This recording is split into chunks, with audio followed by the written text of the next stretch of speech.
कमाई होती थी उसी से घर चलाते थे। रिक्शे वाले की बीवी बहुत लालची और अकड़ू थी, बस सजने संवरने में ही लगी रहती थी। भीमा को देर रात तक रिक्शा चलाने को बोलती थी। एक दिन भीमा रिक्शा जल्दी चलाकर घर लौट आता है। अरे भगवान, कहाँ हो? जरा पानी तो पिलाना। अजी पानी बाद में पीना, पहले जो आज कमाया है वो सारा मेरे हाथ में रखो। भीमा वहाँ बिछी खाट पर बैठ जाता है और सारे पैसे अपनी बीवी के हाथ में देता है। ये लो भगवान, आज की कमाई। आज बस इतना ही? बाकी पैसे तुमने छुपा तो नहीं लिए? वो आज मैं जल्दी घर आ गया ना, तो ज्यादा नहीं कमा पाया। बेला गुस्से से भीमा को देखती है। अच्छा ठीक है, कल जल्दी जाना और देर से आना, और ज्यादा पैसे भी कमा कर आना। रात हो जाती है, दोनों सो जाते हैं और सुबह जल्दी उठकर अपना रिक्शा लेकर भीमा चला जाता है। जब बेला की सुबह आंख खुलती है तो उसका पति उसे सोया हुआ नहीं दिखता। अच्छा, आज तो जल्दी चले गए। ठीक है ना, आज ज्यादा पैसे कमाएंगे। भीमा अपना रिक्शा लेकर सड़क पर जा रहा होता है और रिक्शा रोकता है। अरे ओ रिक्शा वाले भैया, रिक्शा रोको। भीमा रिक्शा रोक लेता है। साहब, कहाँ जाना है? भारतपुर जाना है, चलोगे क्या? हाँ, चलूंगा साहब। कितने पैसे लोगे? 20 रुपए साहब। 20 रुपए? नहीं नहीं, मैं तुम्हें 10 रुपए दूंगा। चलना है तो चलो।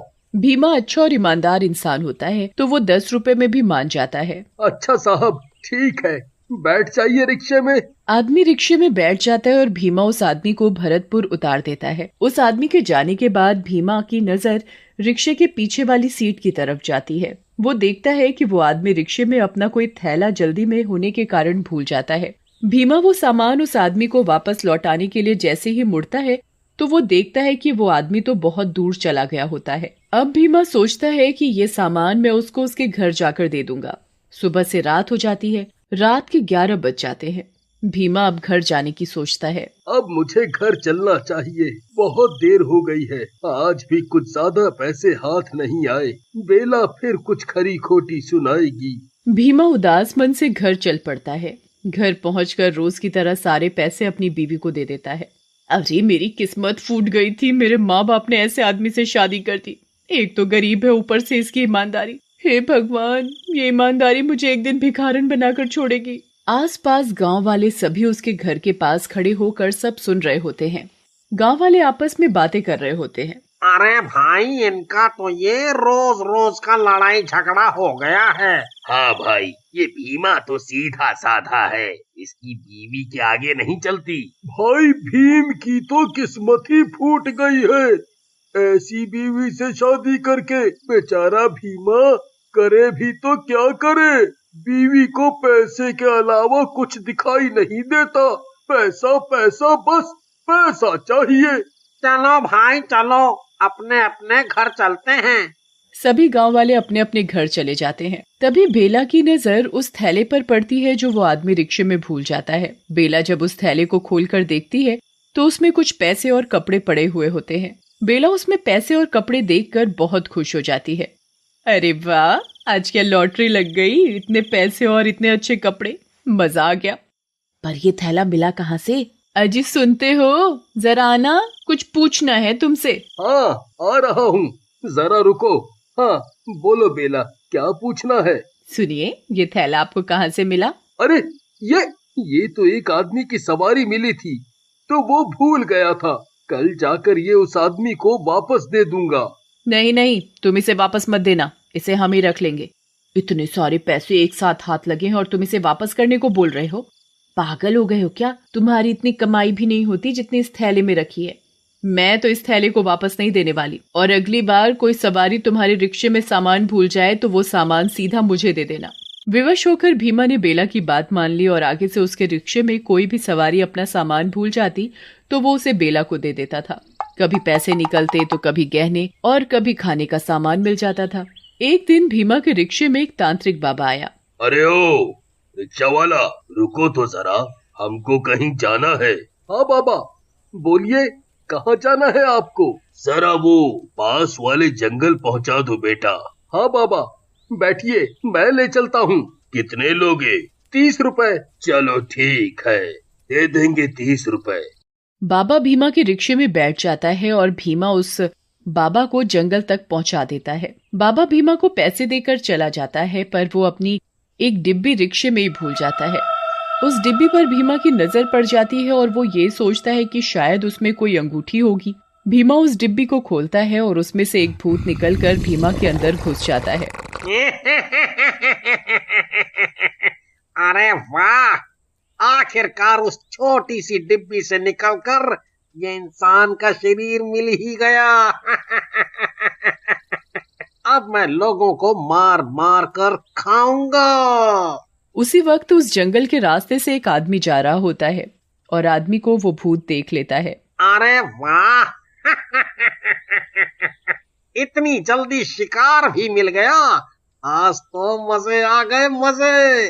इसे तो अभी मार के खाता हूँ।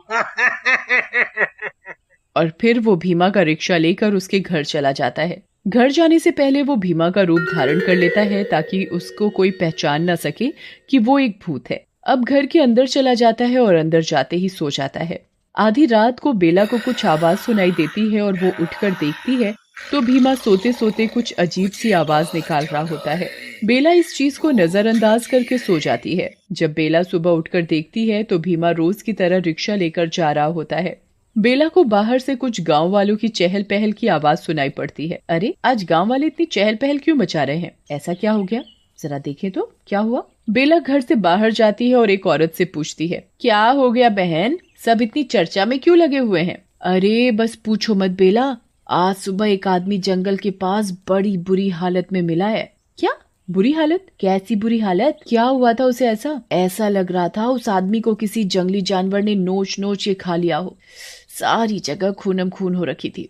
मैं तो देखकर ही घबरा गई। अच्छा, लगता है हमारे जंगल में कोई जंगली जानवर घुसा है। मैं अभी अपने पति से कहूंगी कि जरा संभाल के रिक्शा चलाए। हाँ बेला, तू ध्यान रखियो अपना। दूसरी तरफ भीमा के अंदर घुसा भूत रिक्शा चला रहा था। उसे जो भी सवारी मिलती उसे बैठा कर वो जंगल की तरफ ले जाकर खा जाता। ऐसा करते करते रात हो जाती है और वो भूत भीमा का रूप लेकर घर पहुंचता है। अगले दिन रात को बेला को फिर से कोई अजीब सी आवाजें सुनाई देती हैं। बेला देखती है कि उसका पति घर से बाहर कहीं जा रहा होता है।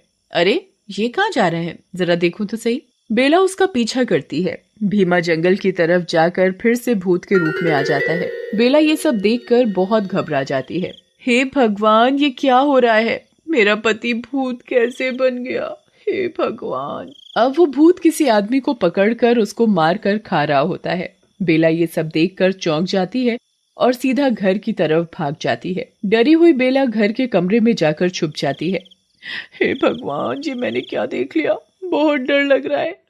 मेरा पति भूत कैसे बन गया? वो भूत वापस भीमा का रूप लेकर घर आकर सो जाता है और सुबह उठकर दोबारा रिक्शा लेकर लोगों को खाने चला जाता है। बेला सुबह उठकर रात की बात याद करके उसका हाल सोचने लगती है। तभी उसे याद आता है कि उस जंगल में एक तांत्रिक बाबा रहता है। वो बाबा, अब तो वो बाबा ही है जो मेरी मदद कर सकता है।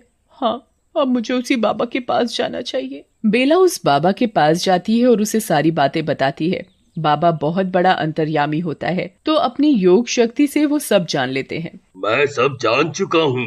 मैं तेरे पति के रिक्शे में बैठा था एक बार और मेरे हाथ में एक छोटी सी डिब्बी थी जिसमें मैंने एक बुरी आत्मा कैद करके रखी थी। वो डिब्बी मैं तेरे पति के रिक्शे में ही भूल गया और उस पर तेरे पति की नजर पड़ गई।